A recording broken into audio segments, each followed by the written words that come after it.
Hello, I'm Jock Cheatham. I am a journalism teacher here at Charles Sturt University. Welcome to our verification masterclass, and Neil Varcoe is about to tell us some of the tricks that he's learned in a very successful career. Neil is midway through a wonderful experience as a specialist, I suppose, in digital media. Neil, one of those jobs was with Storyful, and Neil will tell you the relevance of that. And then more recently, heading up the Twitter newsroom, and that's the X, the X world. I am X, it is X. And he's X, and but you're not X to us, Neil. Neil's also a sessional lecturer with the School of Information and Communication. And thanks for coming. I'll leave it to you now to do your magic. Thank you, Jock. Thank you for that kind introduction. And g'day to everyone on the live stream and everyone else in the room. So over the next hour or so, I'm going to take you through the online verification playbook. Those that are in my JRN 205 class will have some context for this. They'll probably know some of the answers, so maybe keep that to yourself. So I will draw from some of the skills that I learned at Storyful, which, as Jock mentioned, was one of my roles where I kind of learned about open source intelligence. Basically, Storyful is a world leader in online verification. It was started by two Irish startups. It was an Irish startup created by two Irish journalists over a beer, as everything happens over a beer in Ireland. Was acquired by News Corp and is now servicing newsrooms all around the world.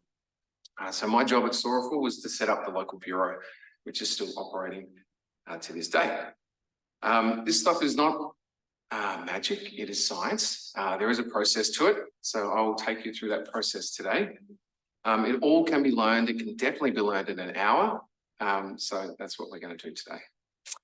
Now, before we get started, I'm going to show you a very short video that gives you a little bit more context around Storyful in particular.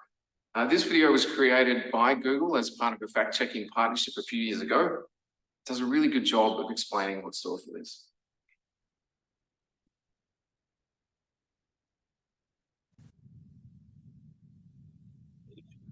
Storytelling.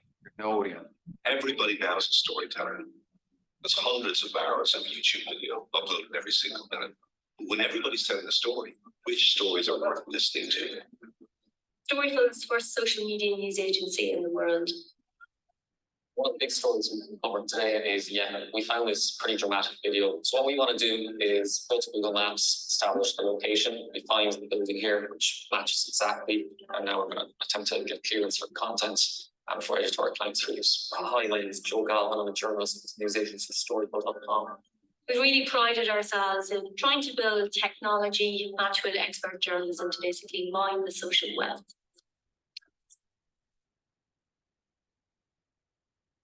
Anything that's happening in social media anywhere on any platform, we find this, we curate it, we post it.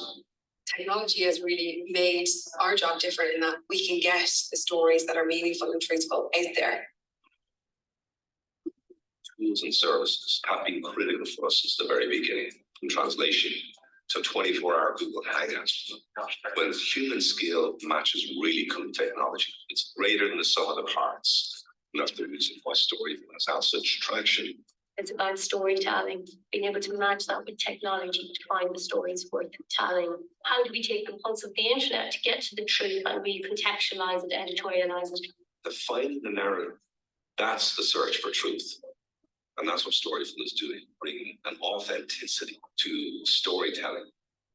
I get up every day because I believe journalism plays an incredibly important role in the power of user-generated content. It makes me feel empowered that social media today is such a vital role in people being able to share their stories. People tell their stories and their truth. We take it very seriously. It's a source of great pride. Social media is going to be media. Social journalism will be journalism. And I'm looking forward to the time when Storyful will become absolutely standard within journalism.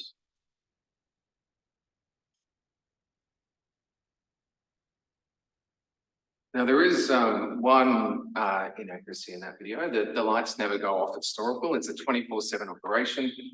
So it's in Ireland, obviously, in New York. There's a London bureau now, and obviously a Sydney bureau as well, which kind of starts the day at Storable. So look, verifying content on social media really comes down to just three simple things. They are source, location, date, and time. So source is who is the original creator of the content. Really, really important for a number of reasons. The first being copyright. If you don't find the original video and the original source, then you don't, even if you get permission to use it, you don't have the relevant rights to use that content. So location, where was it created? Really, really key. Every single time there's a flooding event in far north Queensland, we see a video of a shark swimming down a highway. We see videos popping up from all these different events all around the world, none of which are related to that event. So really, really crucial as well, location. The third one is date and time. It's pretty self-explanatory, but kind of plays into that one as well. Often, again, if you see a weather event, it may be from a completely different, a previous storm, a previous snow event. So really important that we also get date and time.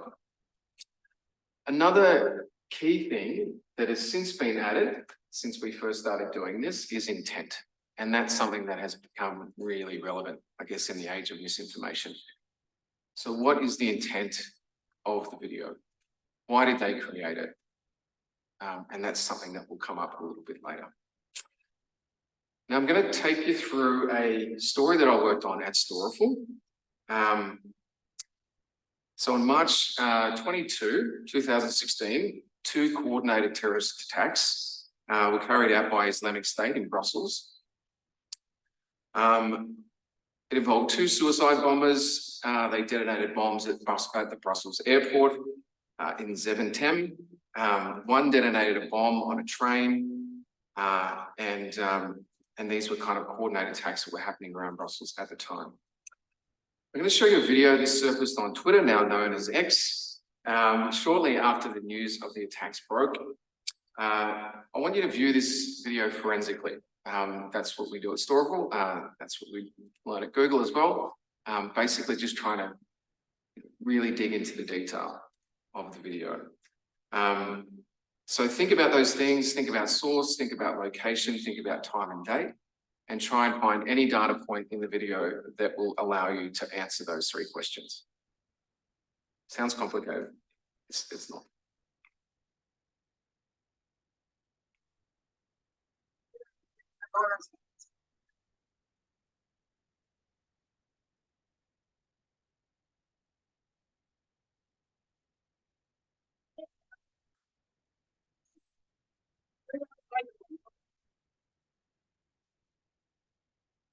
All right, really, really short video. Does anybody want to have a go, maybe in the room, at some things that stand out to you? Location, well, time it's in the middle of the day. Like, yep. Obviously it's daytime, it's not nighttime. Perfect. Was it at the airport or the train station in Brussels? So this one was at the airport. Yes, right. So I guess you could verify whether that building is the airport or not. You're good at this. Yep. And yeah, it's in the middle of the day. That's kind of where I'm at with it. Or maybe it's cold, everyone's wearing coats, so it's in the middle of winter. Perfect. Awesome. So they are all perfect answers.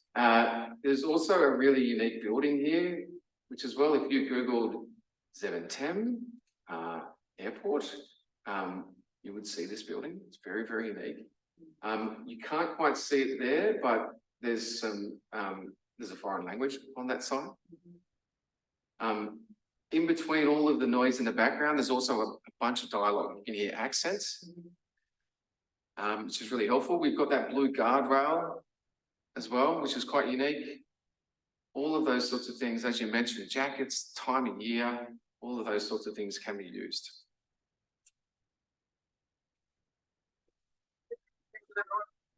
Plays twice every time. I have absolutely no idea what does it. So moments after that news broke, everybody's obviously rushing to get the story up. NBC News is pretty quick off the mark, and they shared this video. It's pretty good, but there is one major issue with this video. So this was tweeted after. We were still tweeting then, not Xing, we were still tweeting. So this went into the thread afterwards. So it was posted by Anna, if that is her real name. Just FYI, this is not my video. I'm not in Brussels. It was shared with me on WhatsApp. I don't have a name for credit, but please don't use mine.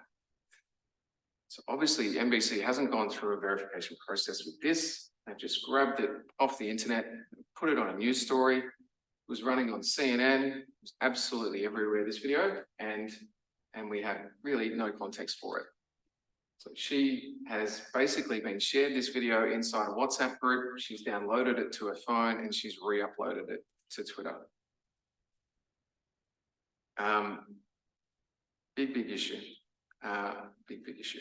And Anna is just a random citizen and they found that 100%. in their searching. Yeah, absolutely. Just a NBC found. Just a person on the internet. Yeah. So this is probably a bit early in this presentation to ask a question, but what are some of the things that we could do to try and work out whether Anna was there? Any ideas? I don't know whether you're able to ask questions on the Zoom. Go back through her previous posts. Yes. See where she might have been at the time, what she's been posting in the days previous. You'd be able to work out whether she was there on location. Or even whether she's located in Brussels. Just to help verify her authenticity as well, or their authenticity as well. Perfect, spot on. So we call that social footprint analysis, which is basically going back through their social profiles. So with Anna, what you could quite simply do very easily is just click on her Twitter handle. I'm going to continue to call it Twitter throughout. I just can't quite get X into my head. So you could click on her Twitter handle. You could go back through her previous posts. You would find that she wasn't in Brussels at all. She hasn't posted anything about Brussels. She's not, she's not in the area. And that's a very quick check that you can do. And like 99% of the time, that's going to shed some light on the story for you. Amazing how often that happens. Okay, so just a quick, this is a bit of a PSA. So just a quick note on outreach. So this is a comment thread on an Instagram post from the 2006 Nice truck attack. We covered a lot of terrorism related stuff during my time as historical. So you will see those examples coming up time and time again. So in this particular one, it was a 19-ton truck that was driven into a crowd. It was celebrating Bastille Day. But if you look into the comments section, you can see New York Times, you can see Fox and affiliates, so that's Fox News, you can see the Daily Mirror. They're all trying to get access, they're all diving into this thread. Storeful got the exclusive rights to this particular piece of content, and let me tell you why. But before I do, I want to give you a sense of kind of what it feels like if you're this person and you've stumbled into a major news event. It feels a bit like this, a little bit like this. So it's really important to remember that there is a person behind the content. That's something we're very much trained to do at Storeful. They've likely been through a really traumatic experience as well. This woman has just witnessed a terror attack. Not a nice place to be. So the first thing that we always do at Storeful is we ask them if they're okay. Now the reason that we do that is obviously because we care. We're humans first. You definitely want to ask if somebody's okay, but there is also a bit of a selfish element to it. It immediately builds rapport. So you've got Fox in there, you've got Daily Mirror, you've got all of these different, I think CNN might have jumped in there at some point, certainly New York Times, as I mentioned, were there. All of these major news brands all diving in and just saying, hi, so-and-so from New York Times, can I have access to this content? Or can we have the rights to use this content? Deeper in the thread, they're just throwing like legal, canned legal disclaimers in there, like, can we use this content in perpetuity for, like, no one knows what that means. So you just ask if they're okay, and it tends to cut through, and that's kind of how Storeful tends to outwit a lot of the other guys.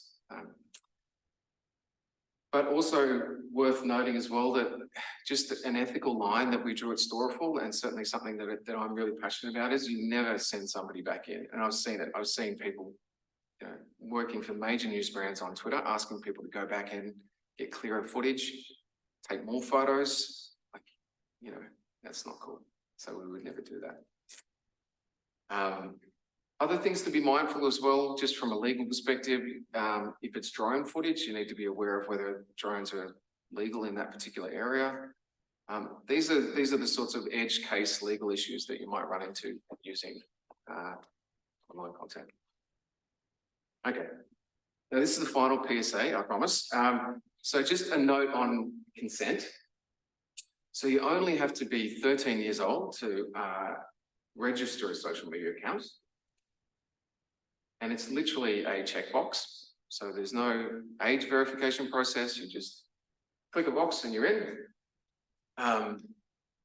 This kid gave consent to us. We reached out to him. He has it's a viral video. He had a bird named Brazil. He's a very clever bird. We were very interested in licensing that content. He gave us permission. It's a pretty light one, like it's not a barrel bomb, it's not a terrorist attack. So most companies would be pretty happy moving forward with that. But he's clearly, in my view, not old enough to be giving consent. And the way that I pictured it at the time, and now I'm a father myself, I'd always think about it from the perspective of the parents. Like, if you were this kid's parent and you saw his video turn up on news.com.au, and he'd signed a contract with an international media company, I would not be happy. So yeah, just something to think about in terms of consent. So just ask to talk to their parents or guardian is the quick check on that. So let's shift back and we'll talk about the first proof point again, which is source. This gets you out of a lot of trouble, source. So here's a quick checklist. As we've established, what is the source's connection to the story? So go back through their social media profiles. Often on a Twitter account, they might link out to a personal website that might link out to other social media accounts as well, so you can get a really good understanding of who they are. But certainly, what is their connection to the story? In that previous example, if she had been a first responder, if she'd worked at the airport, and you'd seen her posting photos from the airport. If she was a frequent traveller, that might allow you to understand, yeah, okay, maybe there is a chance that she was actually there.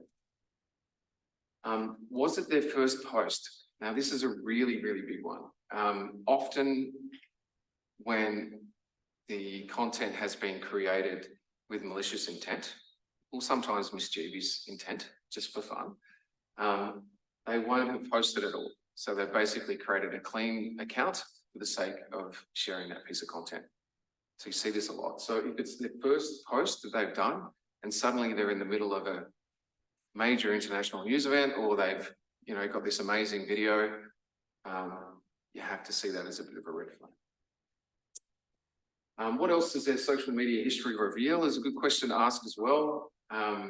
Again, like, where do they normally live? Where do they normally post from? Is this typical that they would be here, that they would be sharing this kind of content? If it's like a car modification YouTube channel, and suddenly they're sharing like world news events, it's a bit odd. So what does their social media history reveal? Was the image automatically geolocated? This happens sometimes. So when people upload content to Twitter, by default, it used to add location, so the Latin long appears underneath the tweet. Now, there is a caveat for that. I came from Carcore this morning. If I took a photo there of my blue cattle dog and then uploaded it here at CSU Bathurst, it would tag it as CSU Bathurst. I could quite easily just tag it as CSU Bathurst, even though it wasn't taken here. But be careful with that one. Is EXIF data available? Have you guys come across EXIF data before? So EXIF data is is basically an visible footprint, I might say that, invisible fingerprint, that is on the back of all digital content. So every image that is created on your mobile phone will record the device. It will record a lat and long, specific location of where it was taken. It will tell you whether the flash was on. All of this stuff is available with EXIF data. Now, with social media, it's trying to upload the content as fast as possible. So it strips out anything that is superfluous to that, anything that is going to cause friction with that. So EXIF data is often the first to go. So if you get a post from Instagram, it's not going to have it. If you get it from Twitter or X, it's not going to have it. So how you get access to that, if you're wanting to prove those three things really quickly, is that you contact that person on the platform, on the account that they uploaded it to, and you ask them to send you an email with the original photo. Very easy to do. Go into your gallery, send me this email, nvarco@csu.edu.au, send it across, and then you can put it through a metadata viewer. I know this all sounds really complicated, but there are websites out there that do all this work for you. The one that I often use, that I think Nick told me doesn't work anymore, is Jeffrey's EXIF viewer. So Jeffrey's EXIF viewer. That's the one that all the Google trainers use. That's what we use that store for. It is a really, really powerful tool. So you upload the image and it will literally tell you lat and long. It'll embed a Google map so you can see exactly where it is. It will tell you the device. So like Canon 350D or iPhone 7, what are we at now? 11. Google Pixel 7. Flash was on, use the forward-facing camera. It's all there in that metadata. Really, really powerful. Beyond that, which is the absolute holy grail, if you can get EXIF data, because it really is really hard to manipulate that, it's really, really good, is using Google reverse image search. So often Google reverse image search is the first thing that I would do, and most fact checkers would use. It is images.google.com if you haven't come across that website before. You can literally upload an image and it will show you where else it exists on the internet. So if it's been in a previous news story, it will pop up. If it's been posted on a blog, it will pop up. So you can imagine that if you have a photo that is from a previous news event, it's going to automatically show you that. It's going to automatically tell you that. And if you see no previous uploads of that, then it's a very good sign that perhaps it's an original piece of content. Can they send you other photos or videos from the location? So often I will ask them just to send me a selfie. Like obviously, if they're in the middle of a terror attack, don't ask them to stop and send you a selfie. But when they're in a safe place, get them to stand in front of a landmark or get them to stand in front of a sign, send you a photo. Again, you'll get that EXIF data as well. Often if they've taken one photo or video of an incident, they'll have many, many more. So get them to send that, which also proves that they were there. Might also find a better video or better photo in there, something a bit more unique. Spent way too much time on that. Any questions before we continue? Any questions on the chat? I'll remind you. Cool. All right, so I'm going to take you through an example now, but first here's a list of geolocation tools that I use. I would say 99.9% of the time you're using a Google tool and it works. So the ones that I use the most are probably Google Street View, Google Maps, and also Google Earth. You can use these other ones if you like. Some guys really like Wikimapia. I've never used it in my life, never had to. The Google ones tend to get you out of trouble.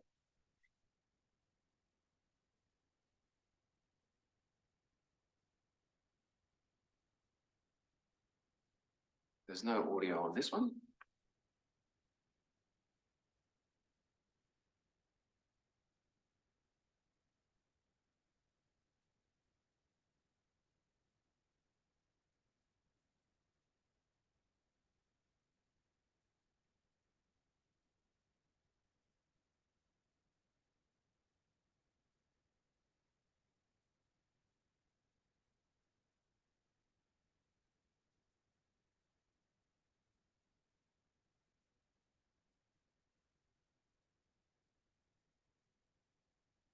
That's scary. Yeah, That's so drunk. I can't make the joke that I made in class the other day, so I'm gonna have to find another one, but which I don't have. But normally I say, it's late to baseball practice, he's asking for directions. Obviously that's not what's happening. So there's a really cool tool, which is called Watch Frame by Frame. I'm going to reference that a little bit later, but worth noting that now. That's what I've done here. So you basically grab any video, any web link, YouTube video, you go to Watch Frame by Frame, basically explodes that video into a series of still images so that you can really interrogate those images and try and find some data that you can use.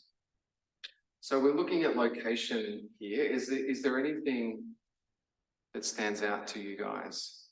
It's in Australia. It is in Australia. Why is it? Driving. Yep. Right-hand side. Well, the driver is on the right-hand side of the car. Yep. So the driver's on the right-hand side of the car, driving on the left-hand side. So immediately we've gone from anywhere in the world to Australia. Pretty amazing. One step. Nick? Again, I mentioned this in the past, but the Liberty petrol station you apparently get in South Australia or Victoria. Yep. You don't have Liberties anywhere out there to stay. Beautiful. So we have a Liberty petrol station there, which, as Nick mentioned, only in Victoria and SA.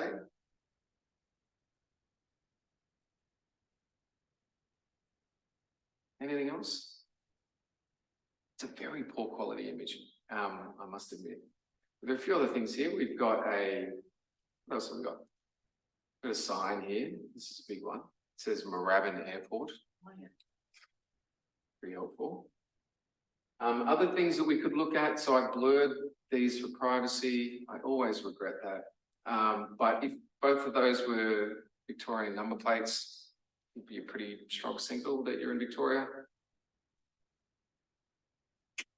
What else could we find? Anything else? I think you guys have done it. We spoke a little bit about Stobie poles. I often mention Stobie poles because it's my favourite South Australian fact.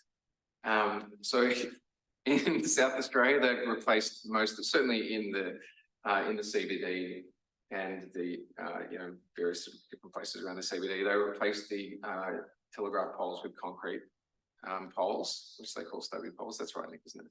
Yeah, you've got iron wrapped around. Yeah.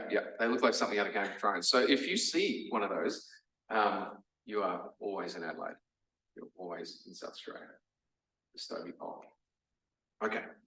So all I've done is I've literally gone to Google search. So I've gone to google.com. That's all I've done. A few years ago, Google integrated Street View into Google search. So if you search for a location, in this case, Moorabbin Airport, it will bring up Street View at the top of search. So it's literally right at the top of search. It gives you this beautiful image carousel that you can click on. So I think I've just typed in Liberty petrol station Moorabbin, I think is what I typed in here. And it's literally just brought me right to the intersection. So we're on the other side of the road here. We're right at the intersection. Pretty amazing. There's the Liberty petrol station. Down here, you can also look at other related things as well. It's like DFO Moorabbin, Tilton Moorabbin RSL. We absolutely know where we are. And it even gives you the in and the location of where we're at.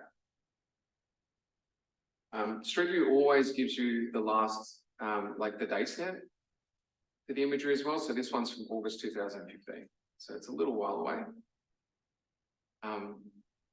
But a few other things that you can do as well. So if you're looking for date and time, petrol prices are publicly listed. So there are websites that track petrol prices that you can literally, type in the date and cross-check what is on the sign. And you got to think as well, most of this stuff is happening within 24 hours of when you're verifying the content. You're not often looking at things that are a year old. It's really, really easy to get that stuff. Like you literally call up the Liberty petrol station at Moorabbin and ask them what the petrol price was yesterday, and they'll be able to tell you. but that stuff is often tracked. Okay, I've got a question. please. You've given us a few examples of things that have been verified. What is the market value for some of those kind of things? Like that wasn't much of a fight, but there was a bit of drama in that, you could see. Would that sell? And the previous one was at the truck. Was it the truck in the Yes, yeah. terrorist attack? Yeah.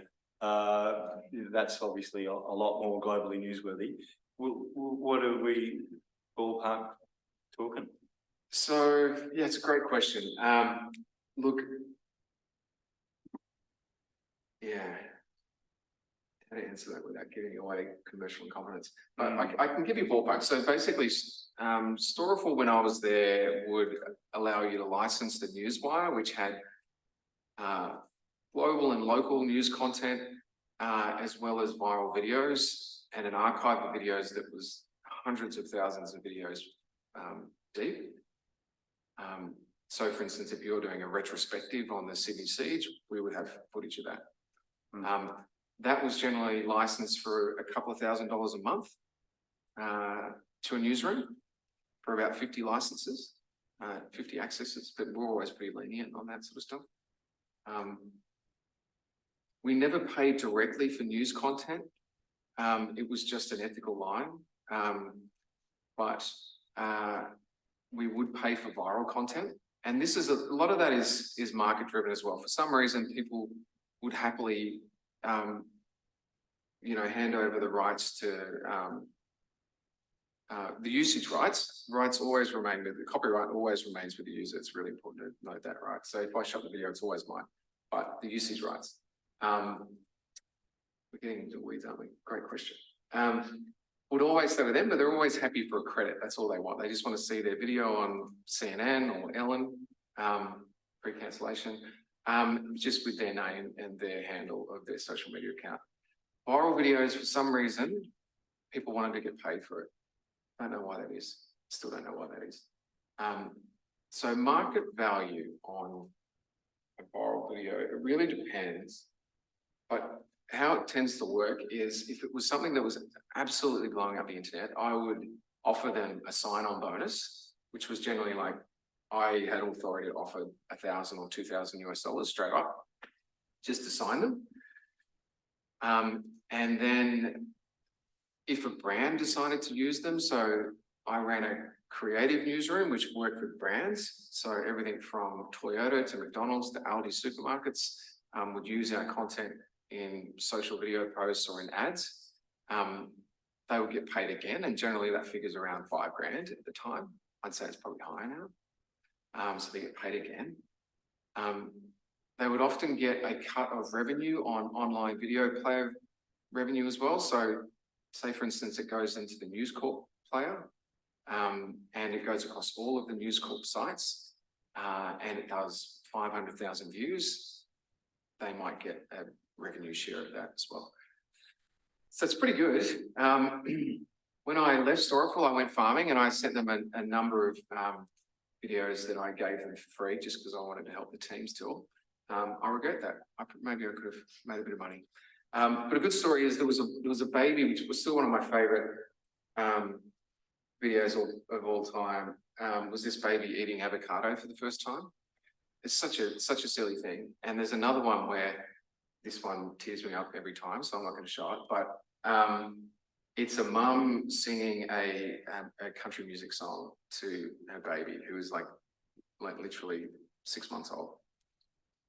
And it's a roller coaster ride. So as she goes through a sad bit of the song, the baby starts to kind of cry and face starts to contort. And then when she goes to a happy bit, she starts smiling and starts laughing.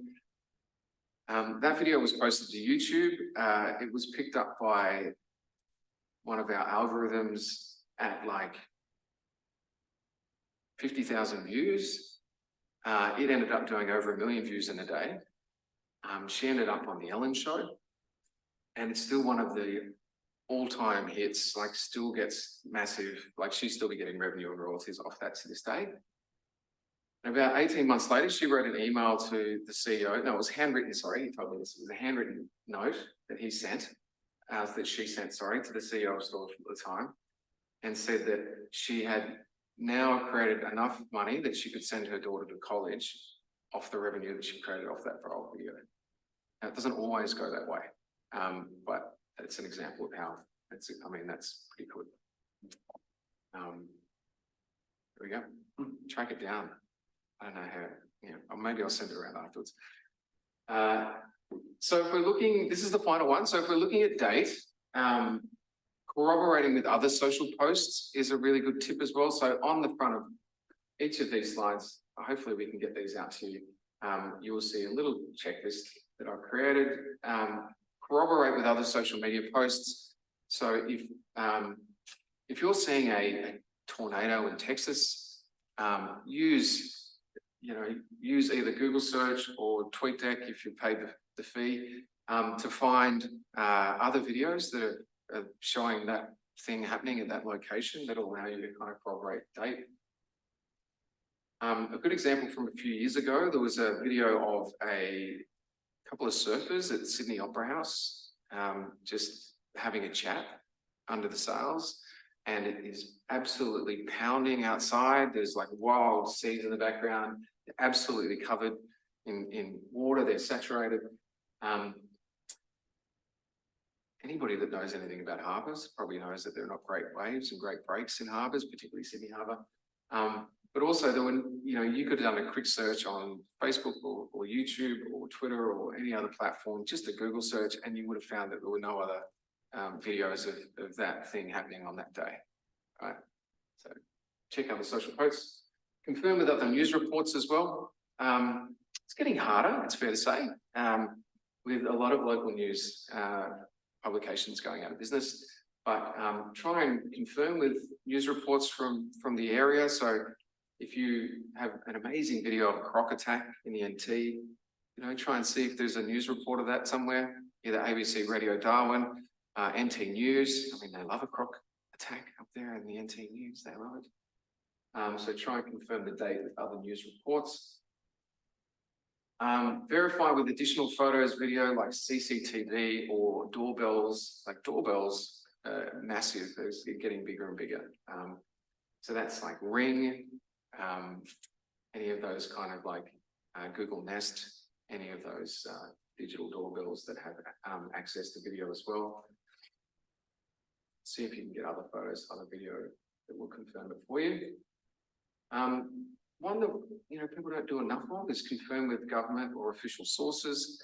Like if you're looking at like an amazing tornado in Texas, contact the Weather Bureau, contact the local government, state government, and see if they can help you out with that. You don't pick up the phone enough these days. It's still very, very important. Okay, so still on location. So key points to remember. Again, what is the source's connection to the story?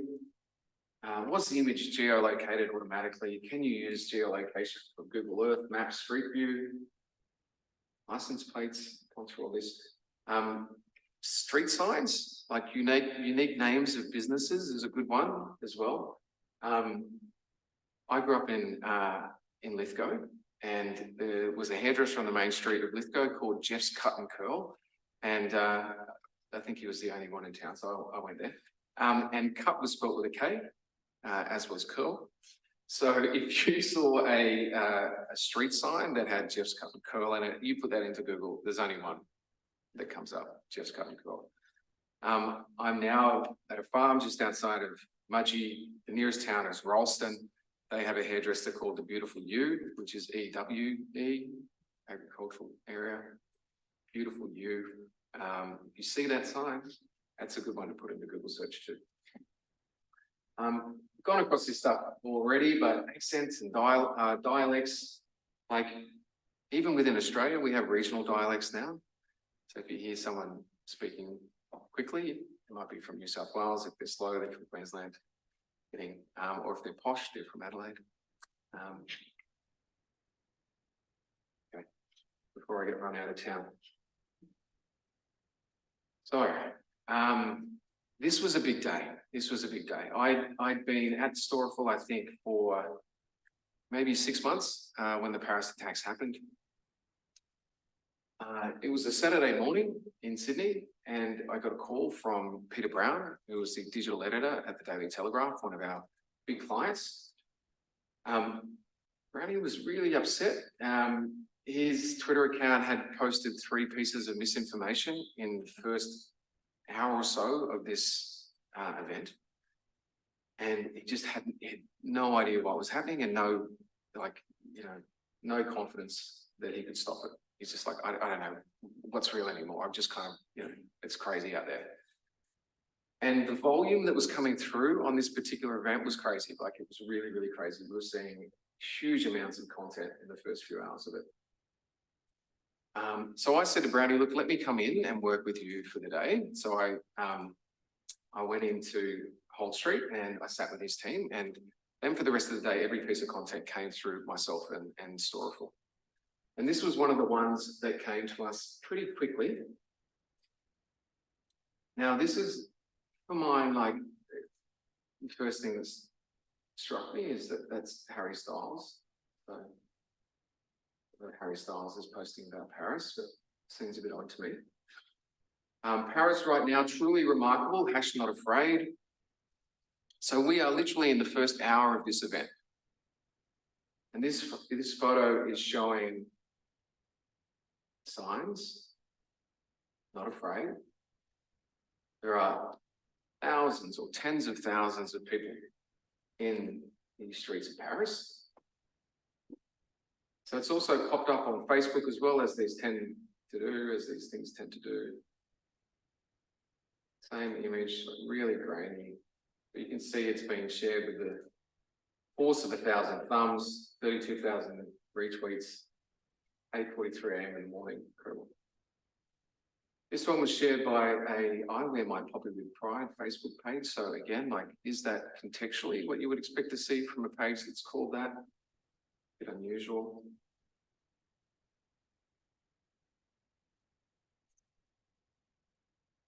So this, does anybody know what this is from? Any guesses? So it's not real. I feel like I've probably already given that away. Very unlikely that this many people would be standing in the street when a terror attack is underway. Just human behaviour. Also, they've gone down to Officeworks or Lee Officeworks and knocked up a sign. Seems pretty unusual.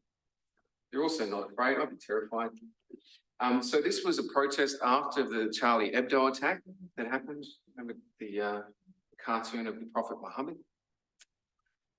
So this was a protest that was in the street after that event. It's also, time of day wouldn't be, but I think night. I think the time of day might have come into it. But anyway, very quick thing that we could have done on this one is just to download that. So if you long press on that image, basically wherever it is, if it's on Instagram or if it's on Twitter, you long press on that, download it to your phone, or if you're your computer, even better. If you uploaded that to images.google.com, which is reverse image search, it would have shown you that image in every news article around the Charlie Hebdo incident. Absolutely, it appears everywhere. It's actually been used so many times as well that I think there was even a fact check at that point. So incredible. So, awkward conversation with Brownie. So I go back to Brownie and I say, mate, this is Paris. It's not now. It's not from this current news event. It is from Charlie Hebdo incident. And I said, let's park it. There'll be more of this.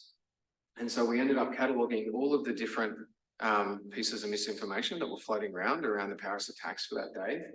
We listed them all in one story article inside the newsfeed for clients to reference, but we also created a 2-page spread for the Sunday Telegraph that ran across 2 pages, and it was just like misinformation around the Paris attacks. So he was thrilled. He didn't have another mistake to explain, and he also had a good yarn, and filled 2 pages of newsprint. It was absolutely thrilled. Now this one is still up. I checked the other day. Unbelievable. It's still up. I probably should have done something about that when I was at Twitter, but yeah, it's still up. And this is a Google reverse image search, or I actually just did a Google search for this one. So not afraid picture crowd Paris, few basic stuff.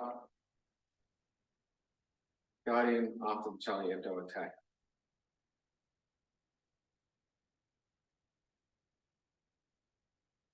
BBC News, terror attack. So I've got loose hands there.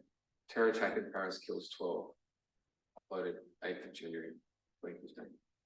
Very, very simple. So that's actually just a Google search with the images tab. I haven't even had to do reverse image search on that. Very, very simple. Very, very simple. So the ABC have used the Charlie Hebdo protest image in a story about a terror attack. No, so this is basically showing news reports from that Charlie Hebdo. Yep.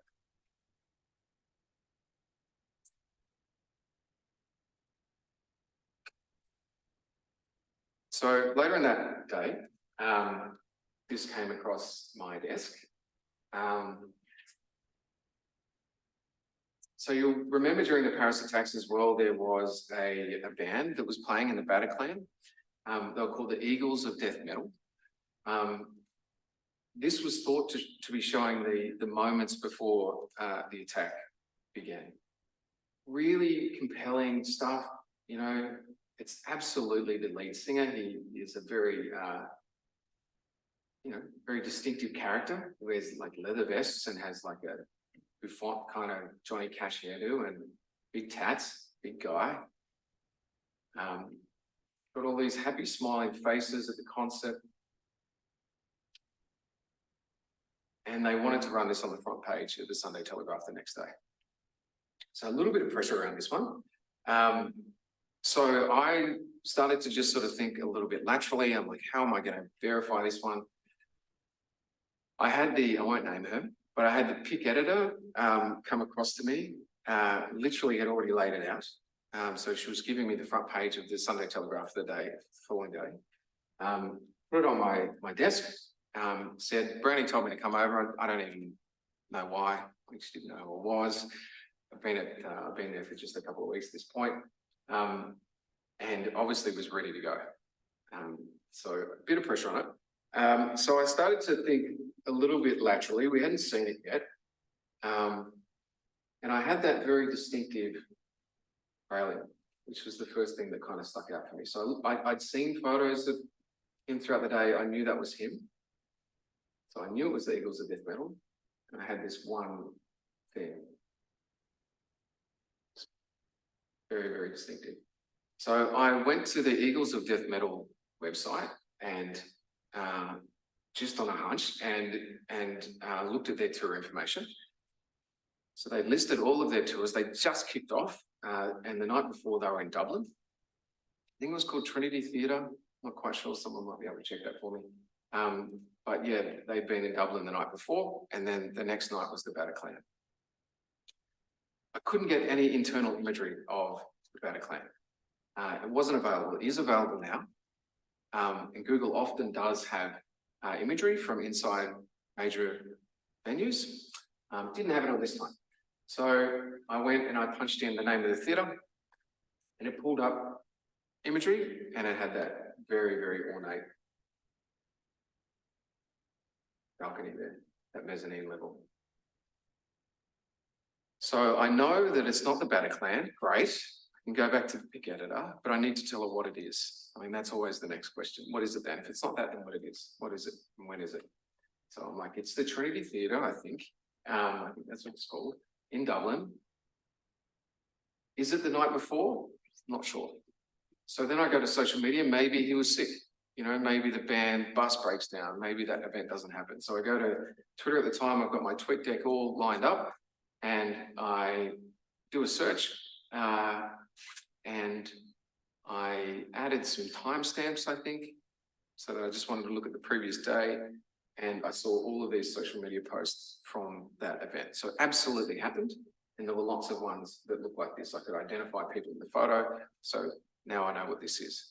Still a really, really compelling image. Probably not a front page image, but still a really, really compelling image. So stop them from making a mistake on the biggest news story of the year.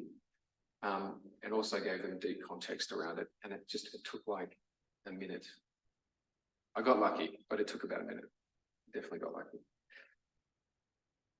So, key points to remember. What is the time of upload is a good one, but it's also not a silver bullet. So as I mentioned, with things like Twitter, it will timestamp it for you. Also add the location automatically. It is not a silver bullet, but it does help. Corroborating with other news reports or sources. I'm starting to sound like airport fiction, but it's all the same stuff over and over again. Weather reports is a good one. As I mentioned with that fake surfing video from Sydney Harbour, you could look at bomb data for the day and see if there are any, kind of crazy weather in the area.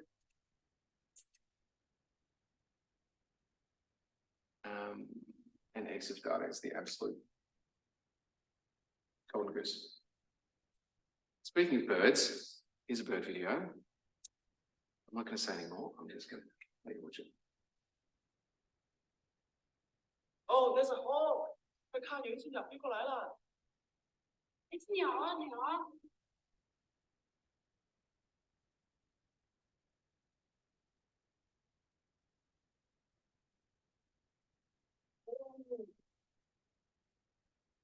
哦，我这边好了，哎，我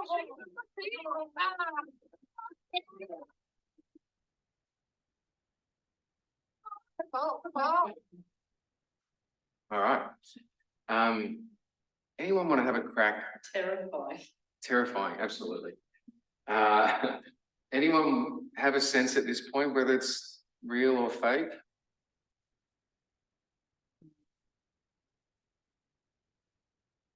It's hard to tell. That's the answer. It is. It's a difficult one. What sort of snake is it? You want to see it again? So often I would watch a video like at least 10 times. Yeah, so I should really give you that opportunity. Oops. There's another one.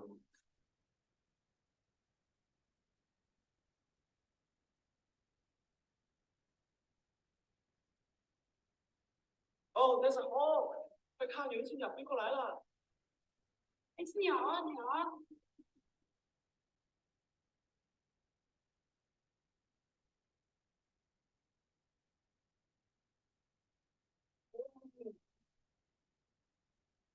哦，我这边好了。哦，这边好了。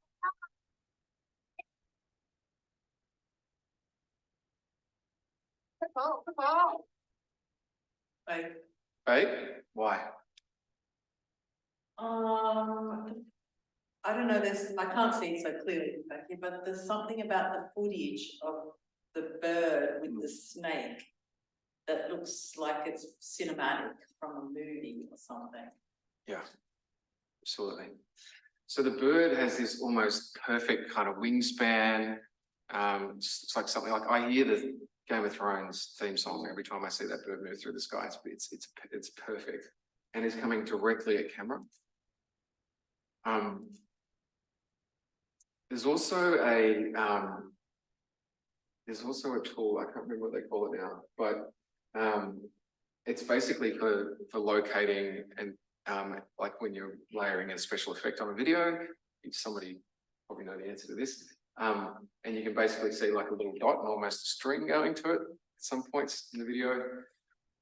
But even without that, I think for me, like I've seen a few snakes in my life, unfortunately, and that didn't feel like a natural movement for a snake for mine. It felt a bit unusual.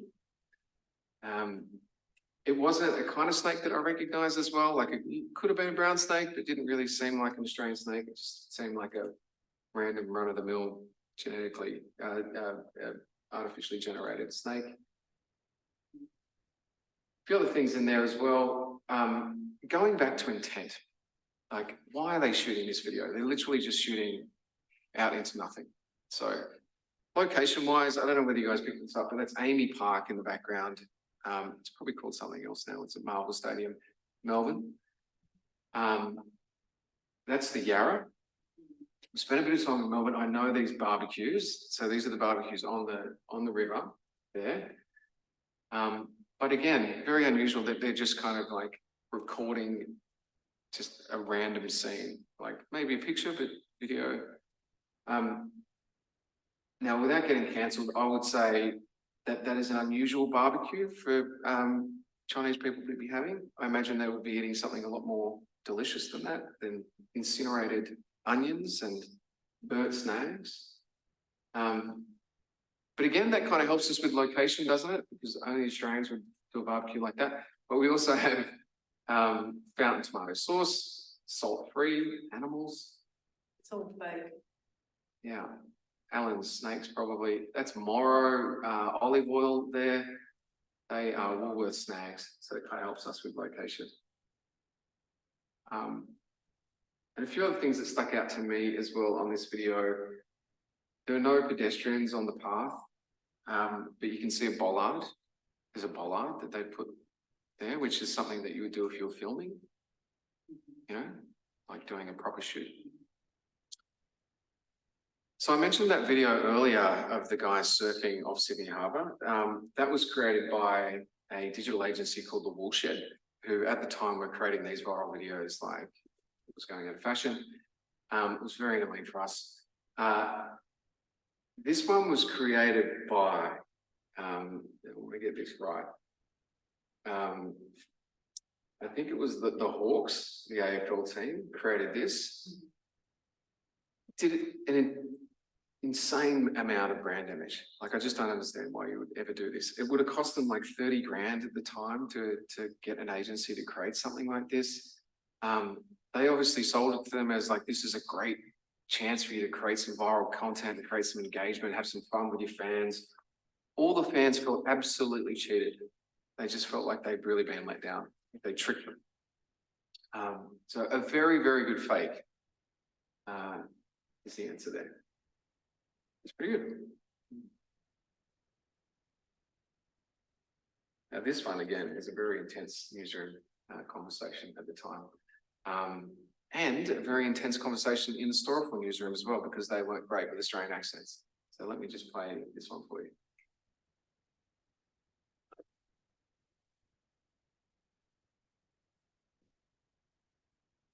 Slow down on the road, it's diversity.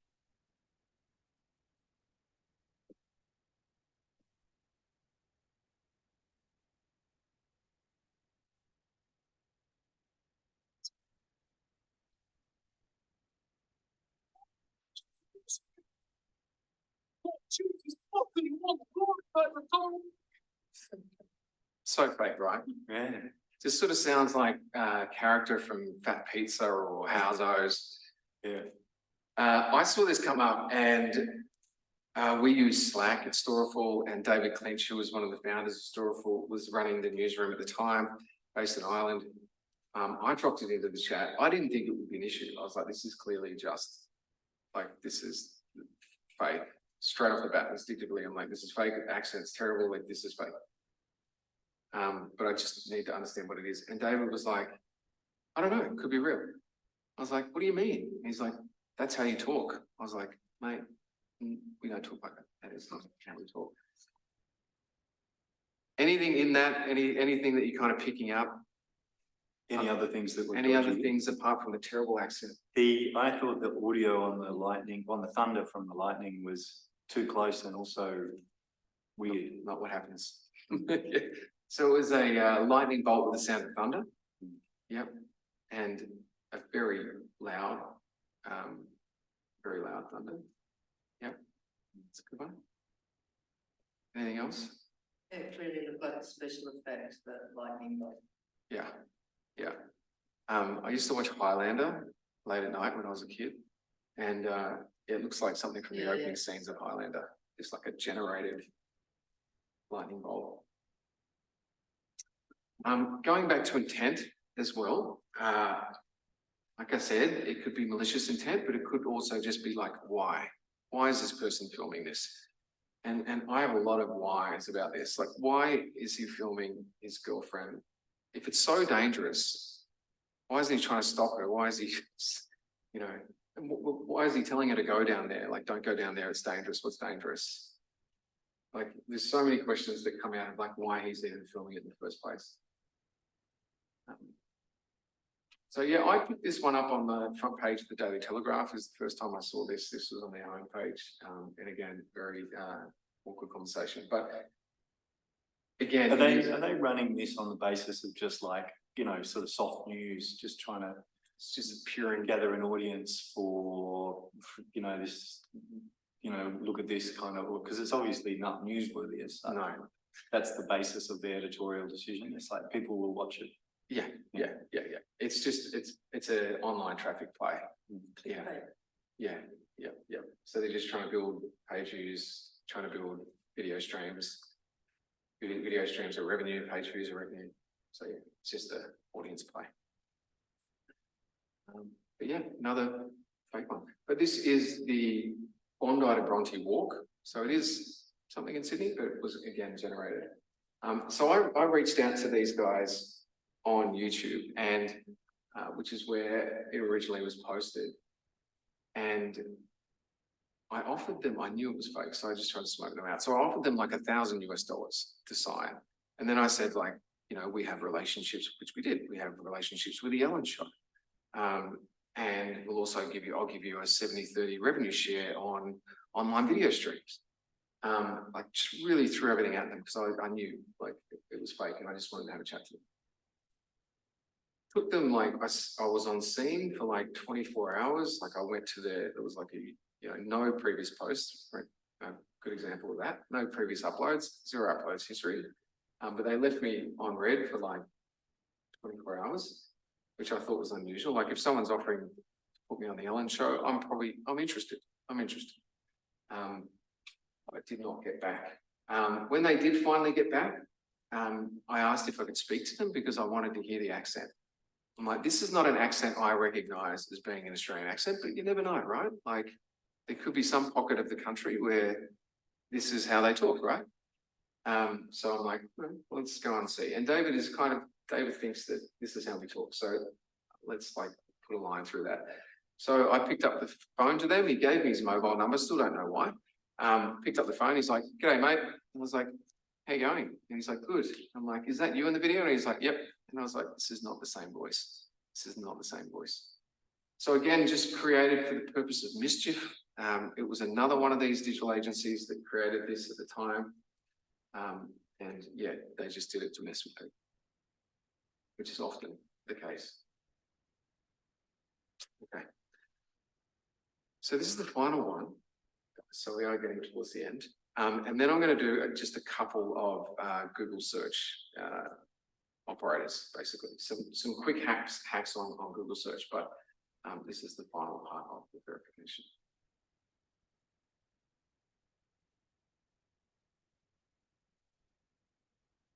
Speaking of accents. Tell me, mates, you might have gave me out back adventures. Come across another native species up here, magpie, swooping seas. Let's go check it out.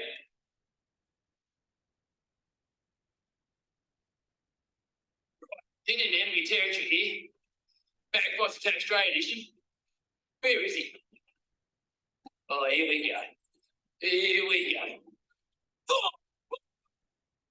Oh! Going to body here?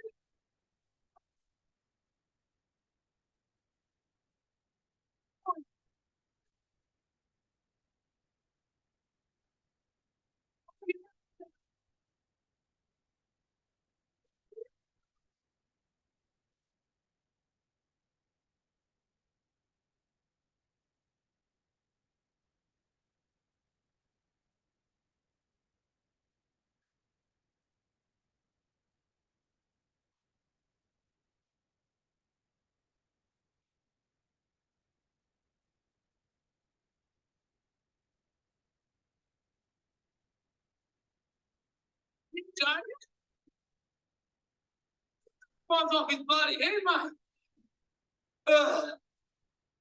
Plus he hit me about 10 times in the head. Bloody hell. Real or fake? Well, it did happen to me yesterday. Did it now? Yeah, Were you running or cycling? riding. Riding. Yeah, it seemed, they seemed to go for bikes. It seemed to be some patches of the bird, especially when it got closer, looking really kind of almost animated, kind of like not real, and the light was wrong compared to his face and stuff. Anything I else? call fake. Cool fake? I think it was clearly a performance, right? I think Yeah. he was performing, right? That wasn't a natural kind of filming, that was a performance, but it was the sound of the bird pecking on the helmet. Yeah. That I think was too clear for it to be actuality. Yeah. I think it was a sound effect of a bird pecking on the helmet, added in to the video. Is there anyone on the live stream that thinks that this is real? Anyone online? Well, you probably just heard Neil. Anyone want to put a response in the chat? So yes or no? Yeah, real or unreal? Real or unreal? Online poll. Getting interactive. The only thing that hit me was that whenever I've been attacked, it's guaranteed by the second or third you're gonna have blood. Oh. And no blood. No blood. And then that would be it for me. I got attacked in Brisbane. First time after I arrived in Australia Wow. 20-some years ago. Welcome. And I didn't know what. Welcome to Australia. And it kept going to a stop sign and then reorienting itself as to which direction it's going to come from. So that's unusual that it would have done the same thing, but he was on a single road, so I guess it could be that. Yeah. Okay. But yeah, blood. Blood. They're too smart. Magpies are too smart. Aren't they? So Roz thinks no. She thinks it's too many attacks. Too many attacks. He's too persistent. He or she's too persistent. She probably. Yeah. Tend to be female magpies, don't they? Protecting a nest. So no one thinks it's real? Probably real now. I don't think so. You don't think so?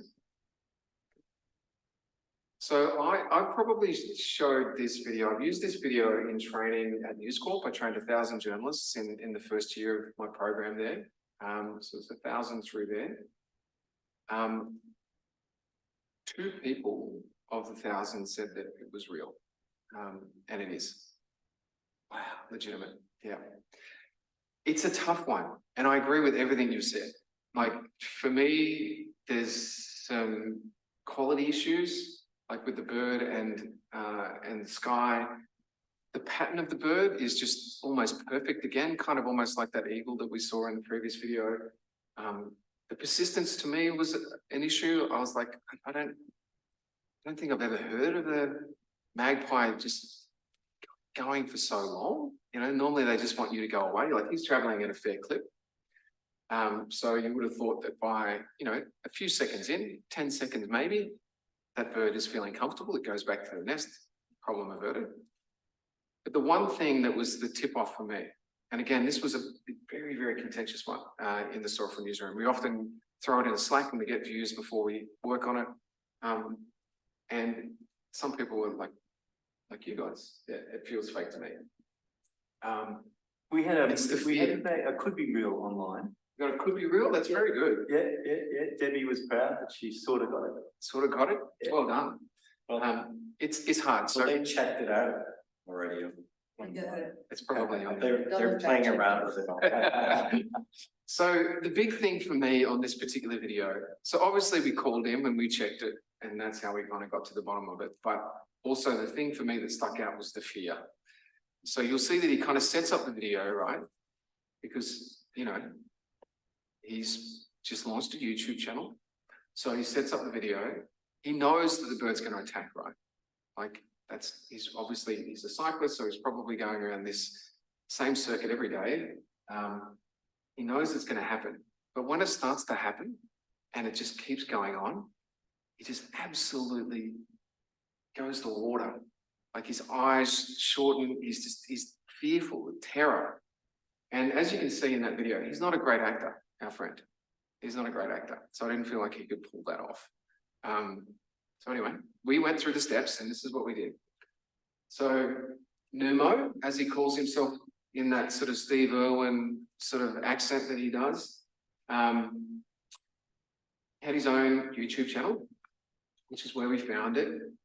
And as you can see, single upload, it's a red flag, right? Other things like that you often see with fake videos, which makes absolutely no sense, is they very rarely update the profile photo and the banner. It's just very lazy. So often if you see a blank canvas like that, it's a red flag as well. Started to look at his previous views. What's he looked at before? What sort of engagement has he had with other videos? So this is his liked video history. He's looked at an X Factor Australia audition video. Who hasn't? He's looked at a video for The Fourth Phase, which is an adventure film. He's looked at a boxing highlight. He's looked at another fake video. Very confusing. And he's also looked at an interview with Kevin Systrom, who is the co-founder of Instagram. Right. So lots of mixed messages. I didn't feel like this was particularly clarifying. And then you can also look at other things on his channel to try and find if it's sort of typical behavior. And he's got some subscriptions here. Royal Australian Navy, Royal Australian Navy Media, Defence 360, Tasmanian Police, Daniel Lane. So Daniel Lane is a fake video creator, fake viral video creator. Victoria Police, Queensland Police, US Central Command. Anthony is a type, isn't he? He sort of likes military stuff. And so again, that kind of feels like a fairly normal thing to do on YouTube. So we're not there yet.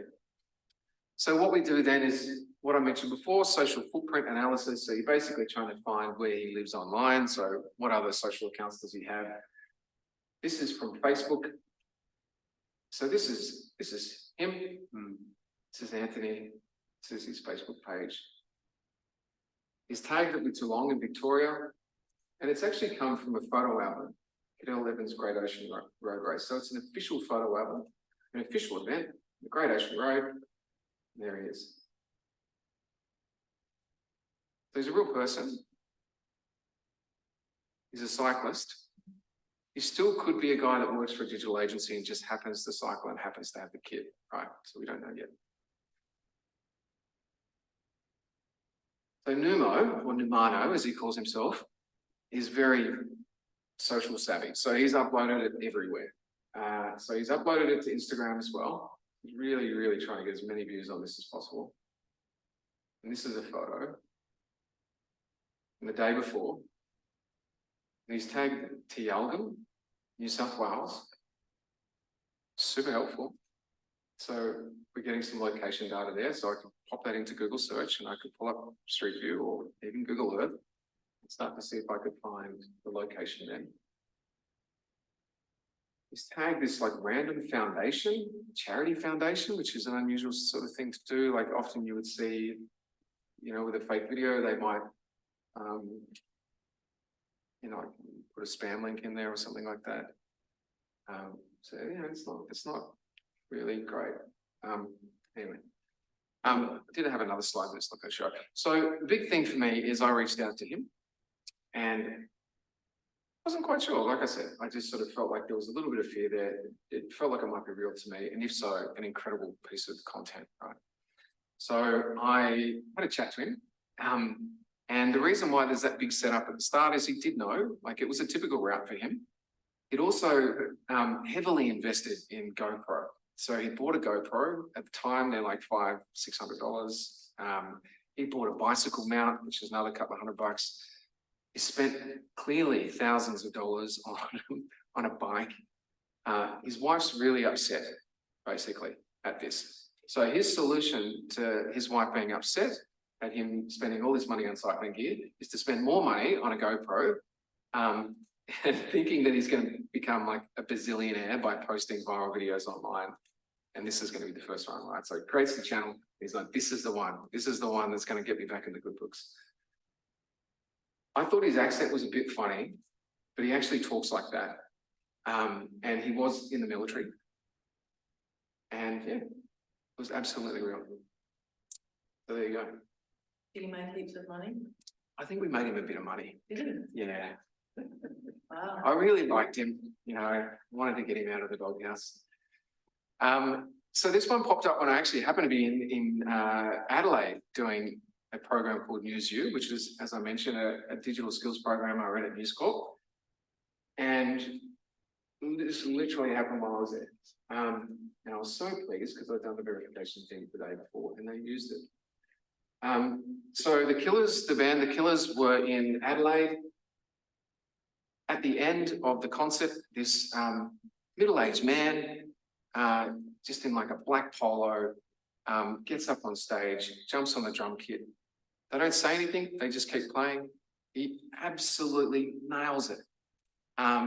Just an incredible set, and then just walks off, disappears into the crowd.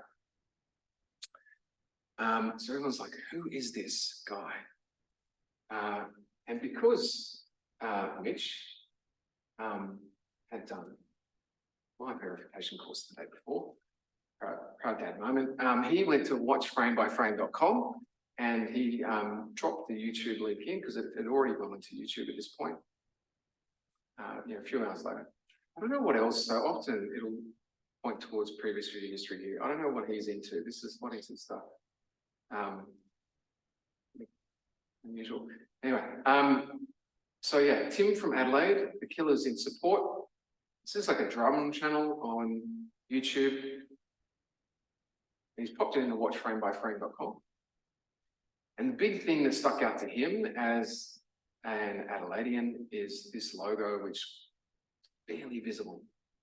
But if you're in Adelaide, you know it. Anyone read that?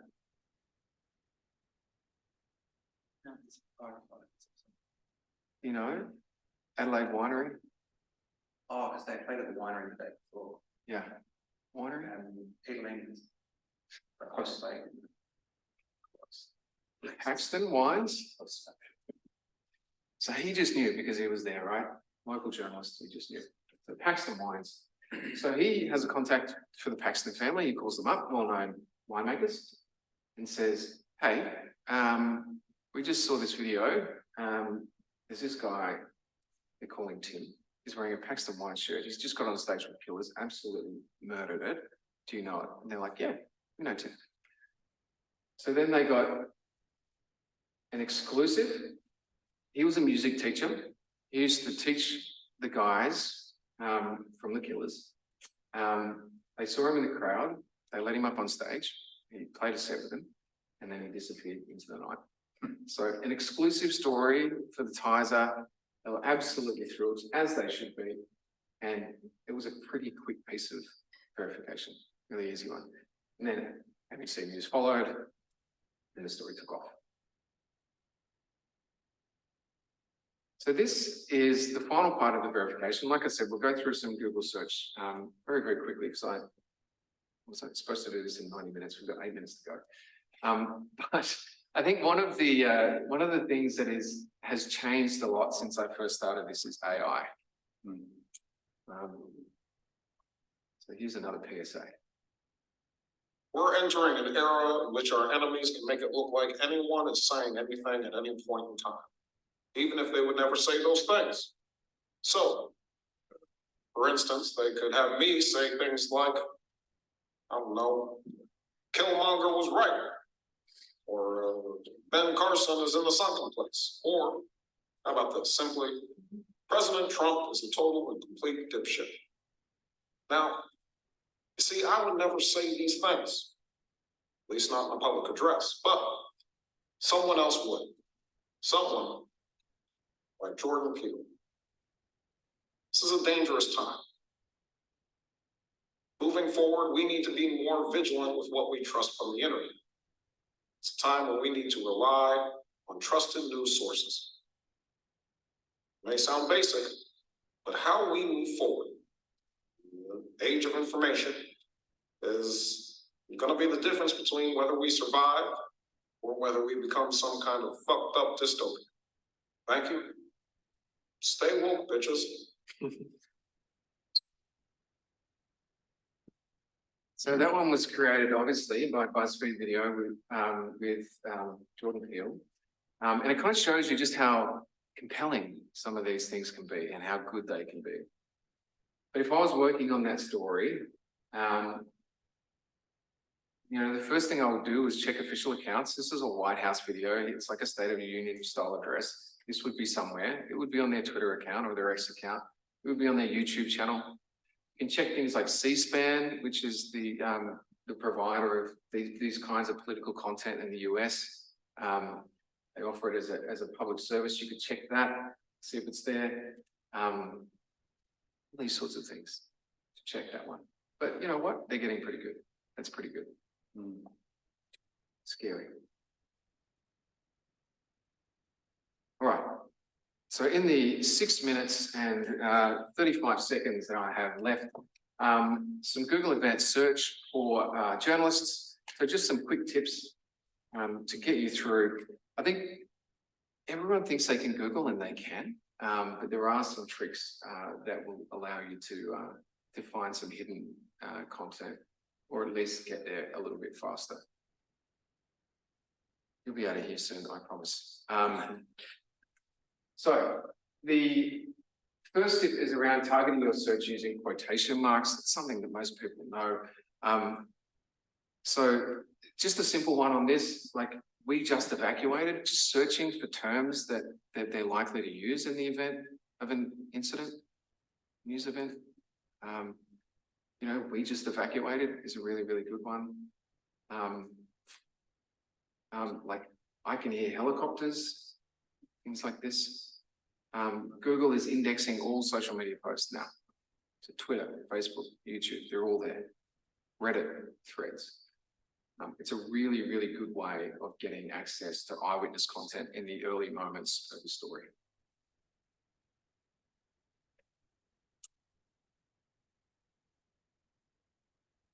So other things that you can do is to search for keywords in video titles as well. If you're specifically looking for video, which every newsroom wants video, using in title, which basically allows you to find keywords within a video title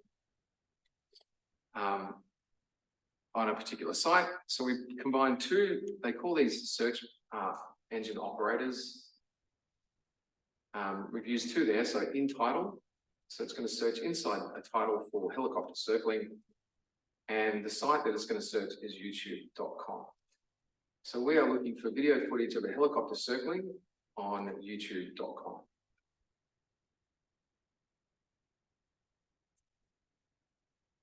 You can also filter by language and by region as well. So if there's an event where you're looking for something in a particular area, so maybe that helicopter has gone down in the Colombian jungle, you can do an advanced search that looks at the location. So just quite simply the area, that country, will allow you to refine it down even further. You can also add language in there as well. So I would put helicopter crash in like Brazilian or Argentinian or whatever the local language is. Will also allow you to get to content quicker. And if you don't know how to speak Spanish or any of those languages, you can use Google Translate as well, and that will give you those words to use. Hey, but I did that pretty well actually. Did that a lot faster than I normally do. So you can also use these. These are also called operators. We call these operators or search refinements. These are things that you can just add inside the Google search browser window. This is a good one at the top. So just a minus sign to remove results that you don't want. So if you're looking for the speed of a Jaguar car, you type in Jaguar speed minus cat. So it removes any mentions of Jaguar. The cat gives you the speed of Jaguar cars. You can also use site to find information that might be buried in the site or on a top level domain. So up there we've got Boris, so that will pull up any mentions of Boris. You probably go Boris Johnson. I imagine that's who we're looking for. And he mentions of him on the bbc.co.uk website. One of my colleagues at Google used to work for the South China Morning Post. Irene J. Liu is her name, incredible journalist, incredible woman. She was the head of News Lab in APAC for a long time. Prior to that, she was at the South China Morning Post. She was doing a story on the SARS outbreak, and she wasn't trusting the information that was coming out from the Chinese government at the time. So she did a site search of the official health website of the Chinese government, and she searched by site, and then she also used this one that I'm going to show you down here, which is file type. So you can find documents and data sets by file type. So she went and she did a site search plus file type. So she went site, government health website, file type, PowerPoint presentation. All right, so whatever that I don't use PowerPoint, but whatever that extension is. And it pulled up an internal presentation that was unlinked. So obviously the Chinese government didn't have great file sharing at the time. So in order to allow other people to see this presentation, they put it up on the internet. They didn't link it to the official website. It was just a floating page so that people in the meeting could see it. But through Google, we were able to find it. So she found this presentation that had all of the official SARS numbers and showed that what the government was telling people was incorrect. So absolutely massive exclusive story for her.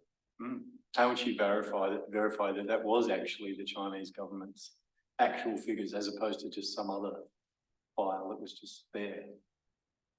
So she did. So it was uploaded to the website, but you're right. So she has to go back to the government. So she calls them up and she says, "I've got this document." And then they say, "Where did you get it?" She says, "I got it from your website." And then they said, "How do we make this go away?" And then had a conversation with her about it.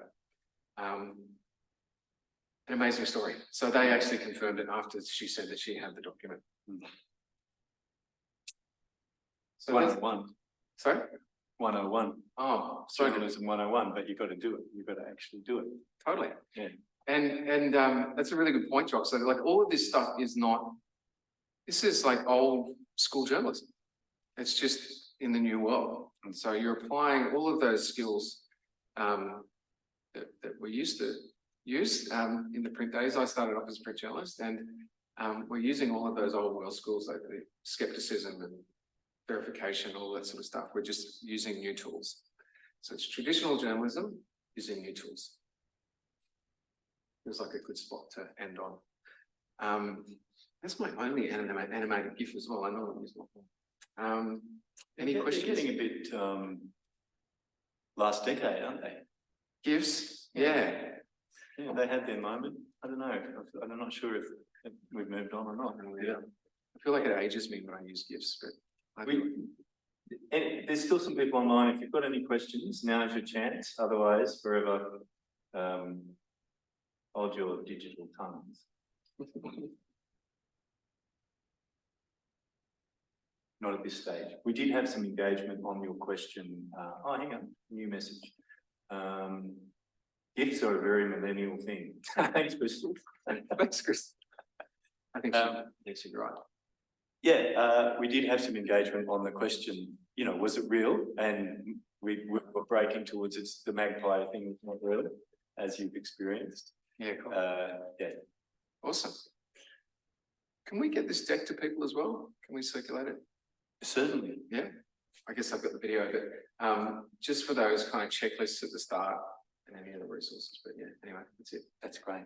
Well, thank you very much, Neil. Pleasure. I'll say goodbye to everybody online and to the assembled masses in the TV studio, Crown campus, Charles Sturt University.